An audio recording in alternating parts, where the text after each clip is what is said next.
आज से करीब 4.6 अरब साल पहले न इंसान था, न जानवर, न पेड़ पौधे, सिर्फ गैस, धूल और अंधकार का अनंत समंदर।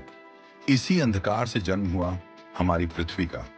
हमारा सौर मंडल बना एक विशाल गैस और धूल के बादल से, जिसे वैज्ञानिक सोलर नेबुला कहते हैं। गुरुत्वाकर्षण ने इस बादल को सिकोड़ना शुरू किया और बीच में जन्म हुआ सन का।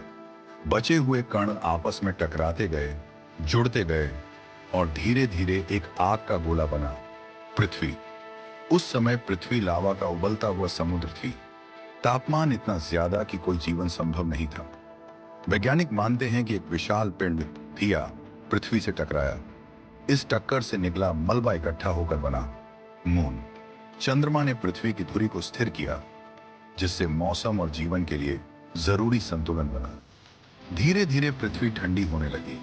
ज्वालामुखियों से निकली भाप बादलों में बदली और हजारों सालों तक बारिश होती रही। इसी बारिश से बने महासागर।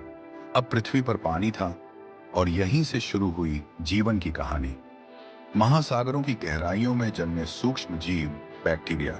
इन्होंने प्रकाश संश्लेषण शुरू किया और वायुमंडल में ऑक्सीजन भरनी शुरू हुई। धीरे धीरे विकसित हुए जटिल जीव, फिर मछलियां, फिर सरीसृप और अंततः डायनासोर। डायनासोर लगभग 16 करोड़ साल तक पृथ्वी पर राज करते रहे, लेकिन 6.6 करोड़ साल पहले एक विशाल उल्कापिंड टकराया।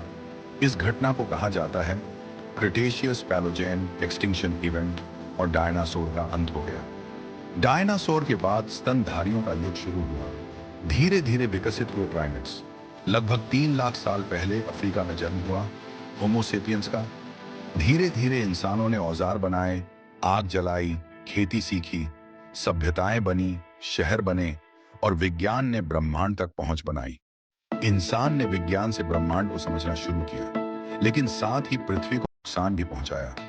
जलवायु परिवर्तन, बढ़ता तापमान, पिघलते ग्लेशियर। पृथ्वी 4.6 अरब साल पुरानी है, लेकिन मानव सभ्यता सिर्फ कुछ हजार साल पुरानी। ये ग्रह अरबों साल की कहानी है, विनाश और पुनर्जन्म की कहानी। और अब इसकी रक्षा की जिम्मेदारी हमारी है।